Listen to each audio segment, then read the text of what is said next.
రైతు బంధు పోయిందా? కరెంటు బంద్ అయిందా? కోతలు వచ్చినాయా? వడ్లు కొంటున్నారా? బోనస్ ఇస్తున్నారా? బోనస్ బోగసే అయిందా?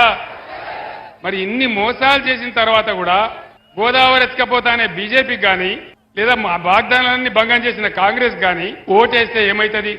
మేమన్ని మోసం చేసినా, మొన్న అసెంబ్లీలో చెప్పి 5 నెలల లోపల మోసం చేసినా మళ్ళా మాకే గుద్దిండ్రు అని అన్ని పండబెడతారు. కానీ ఈ కాంగ్రెస్ ప్రభుత్వం మెడలు వంచి నేను ఒక్కటే మాట చెప్తా, మీరు వినాలి. ఒక ఊళ్ళో ఇద్దరు పాలెలకు పంచాయతీ పడుతుంది. ఏం చేస్తారు? వాదించడానికి ఆయన ఒక పంచును ఈయన ఒక పంచును పెట్టుకుంటారు. ఇలా తెలంగాణ ప్రజలకు కాంగ్రెస్ పార్టీకి పంచాయతీ పడ్డది. మరి తెలంగాణ ప్రజల తరఫున కొట్లాడే పంచి ఎవరు? ఎవరు? నేనా?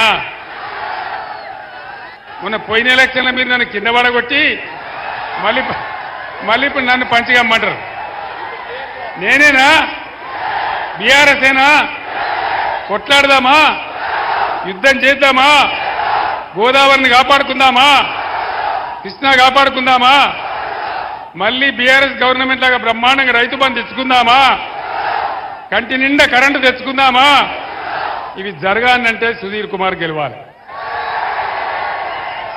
మీరు నాకు ఇచ్చే బలంతోనే కదా నేను కొట్లాడేది, నాకు ఇచ్చే శక్తితోనే కదా. కాబట్టి మీ అందరు నేను ఒకటే కోరుతా ఉన్నా,